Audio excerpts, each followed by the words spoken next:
Salam sejahtera bagi kita semua, sidang jemaat Tuhan yang terkasih, yang ada di rumah saat ini kembali bertemu dengan saya dalam renungan harian. Mari kita siapkan hati kita untuk datang menyembah Tuhan. Saat ini kita mau menaikkan pujian kepada Tuhan. Yesus, kau sungguh baik. Yesus, kau sungguh baik. Yesus, namamu indah. Yesus, ku cinta kau selalu. Ku tinggikan, ku agungkan selamanya.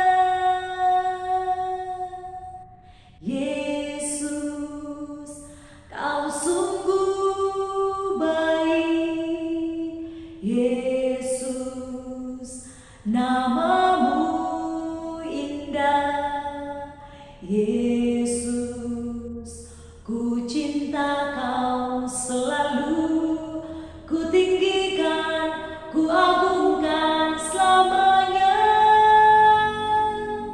Ku mau memujimu, ku selalu pujimu. Ku mau menyembahmu, ku selalu sembahmu. Kau yang layak terima semua pujian. Kemuliaan hanya bagi Tuhan. Ku mau memujimu, ku selalu pujimu. Ku mau menyembahmu, ku selalu sembahmu. Kau yang layak terima semua pujian. Kemuliaan hanya bagi Tuhan. Puji Tuhan, saat ini kita mau merenungkan firman Tuhan. Kita membuka Alkitab kita kembali di dalam Injil Yohanes pasal 11 ayat 47 sampai dengan 57. Saya akan membacakan bagi kita semua.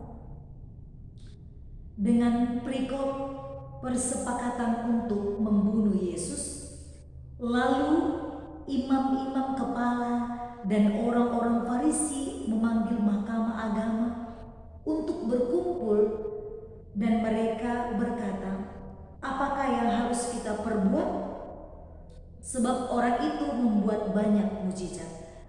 Apabila kita biarkan dia, maka semua orang akan percaya kepadanya, dan orang-orang Roma akan datang dan akan merampas tempat suci kita serta bangsa kita." Tetapi seorang di antara mereka, yaitu Kayafas, imam besar, pada tahun itu berkata kepada mereka, "Kamu tidak tahu apa-apa, dan kamu tidak insaf bahwa lebih berguna bagimu jika satu orang mati untuk bangsa kita daripada seluruh bangsa kita ini binasa." Hal itu dikatakannya bukan dari dirinya sendiri, tetapi sebagai imam besar pada tahun itu ia bernubuat bahwa Yesus akan mati untuk bangsa itu. Dan bukan untuk bangsa itu saja, tetapi juga untuk mengumpulkan dan mempersatukan anak-anak Allah yang tercerai-berai. Mulai dari hari itu mereka sepakat untuk membunuh dia. Karena itu Yesus tidak tampil lagi di muka umum di antara orang-orang Yahudi. Ia berangkat dari situ ke daerah dekat padang gurun, ke sebuah kota yang bernama Efraim, dan di situ ia tinggal bersama-sama murid-muridnya. Pada waktu itu hari raya Paskah orang Yahudi sudah dekat, dan banyak orang dari negeri itu berangkat ke Yerusalem untuk menyucikan diri sebelum Paskah itu. Mereka mencari Yesus, dan sambil berdiri di dalam bait Allah, mereka berkata seorang kepada yang lain, "Bagaimana pendapatmu? Akan datang jugakah ia ke pesta?" Sementara itu imam-imam kepala dan orang-orang Farisi telah memberikan perintah supaya setiap orang yang tahu di mana dia berada memberitahukannya agar mereka dapat menangkap dia. Sidang jemaat Tuhan yang terkasih di dalam nama Yesus Kristus, di hari-hari sebelumnya kita telah membahas tentang bagaimana Yesus membangkitkan orang mati, yaitu yang bernama Lazarus. Dalam hal ini kita melihat ada banyak orang yang telah melihat mukjizat tersebut. Ketika orang tersebut melihat mukjizat, mereka menjadi percaya kepada Yesus. Kemudian ketika Yesus melakukan mukjizat tersebut, ada orang yang pergi. Kita boleh melihat ada orang yang pergi dan menceritakan kepada orang-orang Farisi tentang apa yang telah dilakukan Yesus. Sidang jemaat Tuhan, hari sebelumnya kita telah membahas tentang kebangkitan Lazarus. Ketika Yesus membangkitkan Lazarus, ada orang-orang yang melapor dan menceritakan apa yang telah dibuat Yesus. Yesus telah melakukan mukjizat dan mereka melaporkan itu kepada orang-orang Farisi. Sidang jemaat Tuhan, lagi-lagi orang Farisi ini selalu mengusik dan selalu mencari tahu apa yang telah dilakukan Yesus. Sidang jemaat Tuhan, ketika orang Farisi mendengar hal tersebut, mereka memanggil mahkamah agung atau mahkamah agama untuk berkumpul dan mereka berkata, apa yang harus kita buat?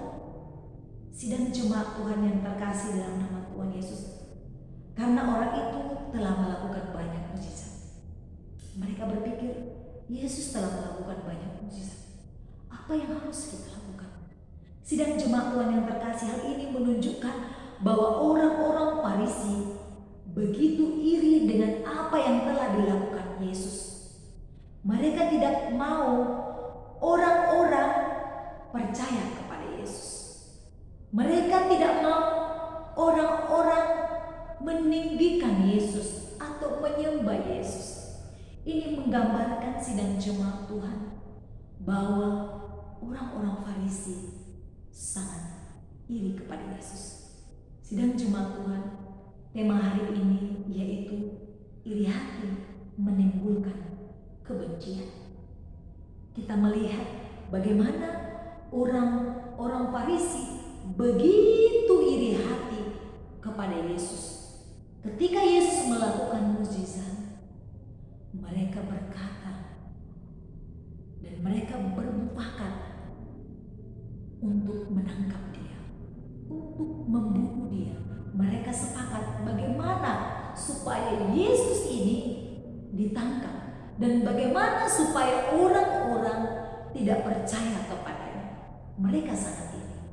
Sidang jemaat Tuhan yang terkasih di dalam nama Tuhan Yesus, iri hati akan menimbulkan kebencian, dan kebencian itu akan menimbulkan kejahatan, dan kita akan melihat kejahatan itu akan menimbulkan pembunuhan. Sidang jemaat Tuhan, kita harus belajar dari sikap orang-orang Yahudi yang begitu iri kepada apa yang dilakukan Yesus. Walaupun di antara mahkamah agama ada yang ingin membela Yesus, tetapi itu tidaklah diterima mereka. Sidang jemaat Tuhan yang terkasih, memang kita tahu bahwa Yesus akan mati untuk orang-orang yang berdosa. Yesus akan disalibkan, itu memang akan terjadi. Namun sidang jemaat Tuhan, saya mau mengingatkan kita semua, kita harus belajar dari sikap orang-orang Farisi yang terus mengusik dan ingin mencari tahu Yesus, yang iri hati dan ingin menjatuhkan Yesus supaya orang-orang tidak percaya kepadanya. Sidang jemaat Tuhan, kita tidak boleh iri hati. Iri hati yang negatif. Sidang jemaat Tuhan, ada iri hati yang positif. Kalau kita iri hati yang positif, yaitu untuk membangun supaya kita semakin lebih lagi, supaya ketika orang itu bisa, oh saya juga pasti bisa. Tetapi ketika kita ini, jangan kita mencelakakan orang lain, tetapi itu menjadi suatu acuan bagi kita untuk kita maju supaya kita bisa seperti dia. Tetapi jangan menyinggung orang lain, jangan menyingkirkan orang lain. Sidang jemaat Tuhan, sikap yang dimiliki orang-orang Farisi ini yaitu iri hati yang menimbulkan kebencian dan kemudian kejahatan, dan kemudian mereka akan membunuh Yesus. Ini adalah sikap yang tidak baik. Saya mau ajarkan dan ingatkan bagi kita semua sidang jemaat Tuhan yang ada di rumah, hal tersebut bukanlah hal yang baik. Ketika kita melihat ada orang yang lebih baik dari kita, lebih pintar atau lebih hebat, kita sebagai orang yang percaya, bahkan kita sebagai orang Kristen yang benar, sikap apa yang harus kita miliki? Apakah kita harus menyinggung dia? Atau menjatuhkan orang yang sudah lebih sukses daripada kita? Tidaklah demikian. Tetapi yang harus kita lakukan yaitu kita belajar bagaimana kita supaya sukses seperti orang yang kita lihat tersebut. Bukan seperti sikap orang Farisi yang ingin menjatuhkan Yesus. Kita sebagai orang Kristen tidak boleh memiliki sikap seperti itu. Firman Tuhan hari ini mau mengingatkan kita seluruh sidang jemaat Tuhan. Mari kita belajar dari orang-orang Farisi supaya tidak iri hati, karena iri hati akan menimbulkan kebencian, dan kebencian itu akan menimbulkan kejahatan, dan kejahatan itu akan menimbulkan pembunuhan. Oleh karena itu, mari kita sebagai orang Kristen yang benar milikilah sikap yang baik sebagai orang Kristen, sikap yang mendukung, sikap yang memotivasi supaya kita menjadi berkat bagi banyak orang. Puji nama Tuhan, saya percaya sidang jemaat Tuhan diberkati oleh kebenaran firman Tuhan ini. Kita akan menjadi Kristen yang benar, yang mendukung, yang memotivasi, dan bukan menjatuhkan satu dengan yang lain. Mari kita juga di antara sidang jemaat Tuhan, kita saling mendukung, kita saling membangun, supaya gereja kita dapat bertumbuh, dan semuanya itu hanya untuk kemuliaan bagi nama Tuhan, dan kita akan diberkati oleh Tuhan. Mari kita berdoa. Terima kasih Bapa yang baik, Tuhan Yesus Juru Selamat kami.